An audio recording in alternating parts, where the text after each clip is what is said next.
Kwali Area Council particularly is predominantly a agrarian community.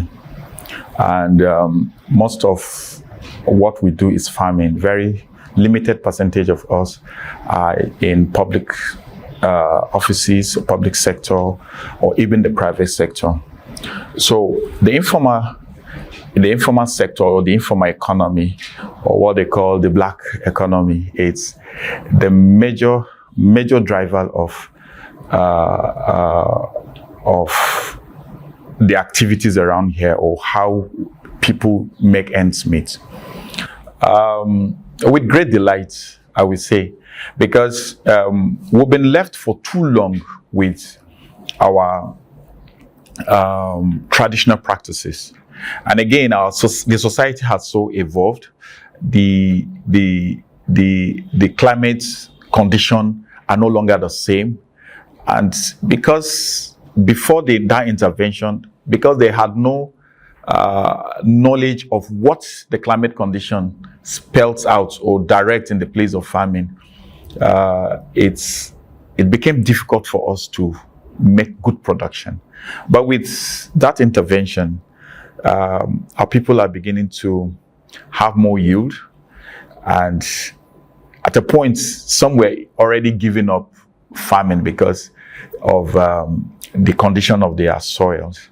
But with smart agriculture, they know that no soil is useless this time around, and they know when to plant, how to plant, and with the inputs also received, that has aided and also make them to return back to what they do and also expand their farms. And I would say that smart agriculture, as presented by ACReSAL, is a game changer for our people, because it got to a point where we had to start going to other states like Niger states and other places to rent lands to farm. But with what is happening now, people are beginning to return back to those lands they felt were no longer fertile for production, and going with these skills and the knowledge of smart agri, they have been able to go into production as it were when these lands were very okay. Probably before I assumed this throne, I did an article, a newspaper article, and the essence was to find out what was happening around this cassava production site. Yeah, you discovered that there were just a group of women who came together with the passion to make money, and so they were just trying to make ends meet with the little opportunities they have. But in the process, they realized that it was a very big opportunity if well expanded. Now, the value of exchange in that market is very huge now. It's so huge. So what ACReSAL was able to do was to go into what they're already doing and upscale their capacity to make bigger market. So the impact is enormous. Where if we're talking about poverty reduction, that particular project is hitting at those indices that are responsible for pitching us high on a poverty list. So our women are involved, are getting a lot of resources from the services and the products they sell around the market. And we are beginning to even witness less conflicts at home, because these women now have capacity to contribute meaningfully to not just themselves, but to the family and to the general economy of Kwali as a whole. ACReSAL have been able to support our desires to rebuild and rejig the culture of sanitation here. Like I told some institutions when they came, and I told them the sanitation had been part of our culture. We don't know what has happened. Of course, probably development is part of it, and would not have the capacity to accommodate the changes in development. The communities were smaller, were able to manage this and the rest. So waste management and disposal, it's a big issue. So the intervention is very, very, very, very important. We have sanitation committee now in Kwali Area Council, community sanitation committee, not the government. And then what we've been able to do is to get wards and communities to pick dates and do sanitation. So with this intervention, we've been able to have it a little bit easy to manage this waste, because sometimes you can clean your house, but how to dispose this waste is a problem. So what we do is we've been able to mobilize the two cooperatives to assist every day. If there are sanitations, these people move away this waste and then take them to the dump, and that has assisted in keeping our environment clean. But what I would say is that in addition to that ACReSAL needs to seek for more funding in order to improve that, because it's already working, and if it is working, we need to expand the scale so that it will be easier for other communities to be able to enjoy this leverage ACReSAL is giving as far as sanitation is concerned. We have limited number of intermediaries in ACReSAL project. In other World Bank programs, we've had so many intermediaries, middlemen who take these interventions to where they are not decided. Another comparison I would give is the fact that ACReSAL have not allowed what we call it, the politics of boardroom to influence its location of projects. So for ACReSAL, the intervention is apt. It's what the people need. The right people are executing it, taking these interventions to the right people. So that's the difference, and the impact it has.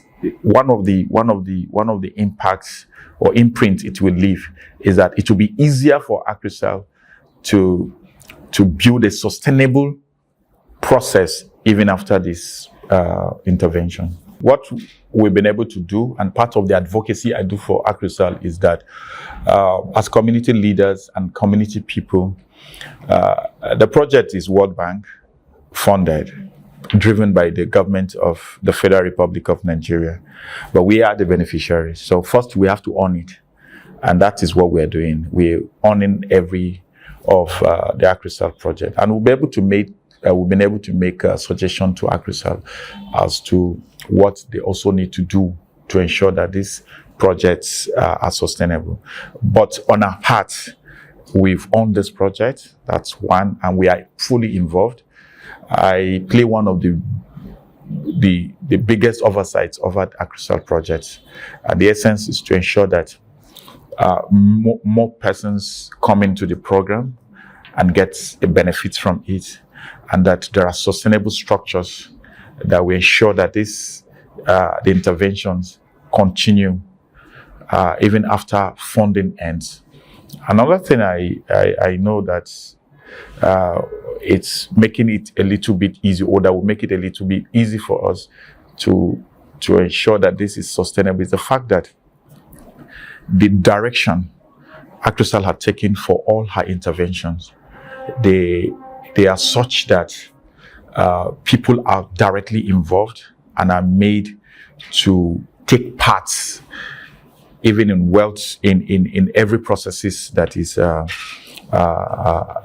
presented. So it's what, by the time the intervention ends, it would have been part of us, and we would not want it to end from our part. ACReSAL has indirectly, in her intervention, the processes of her intervention, establish or unconsciously creates a peace-building process. Why? Because ACReSAL interventions are not to individuals. They are they are in clusters. So when different people from different religion, different ethnic group meet together and learn to work together, the peace process is already guaranteed. That if they are able to produce and make money together, that means it is the process.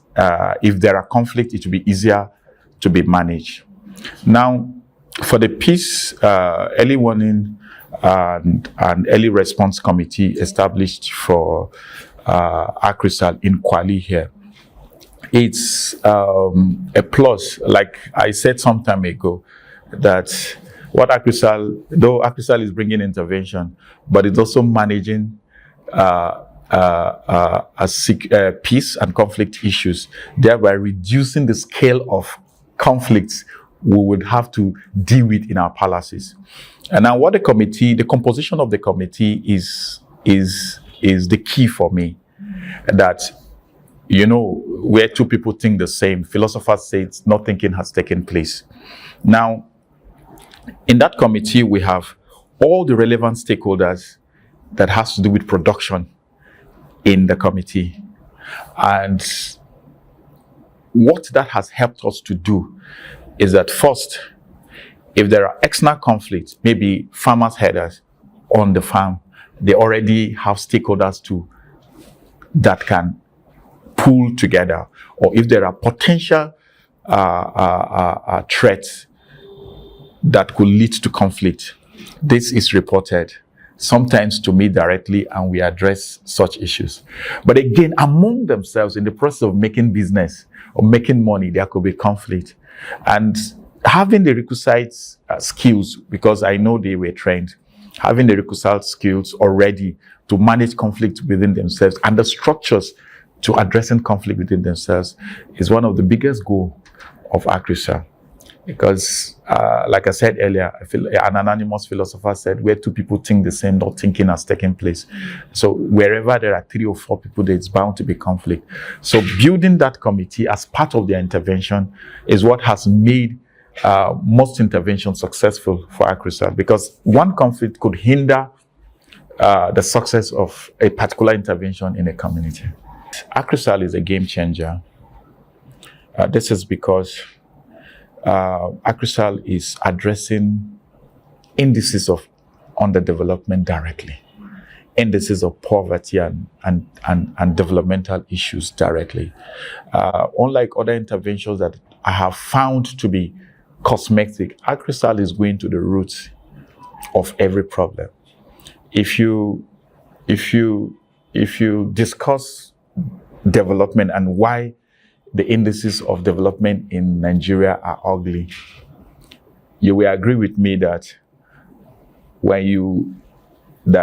women, the portion of women that have no opportunity is worrisome and affect our indices very well. That interventions, most of those interventions we've had over time are city-centric. But ACReSAL is taking it to the people wherever they are. Are you talking about the climate renaissance projects? Are you talking about agro input? Are you talking about even some of the skills they provided? Are you talking about conveniences they provided, water and the rest of them? So if you measure this project, if you measure the entirety of this project and then scale them, you will find out that they played a very huge role in providing development in this community.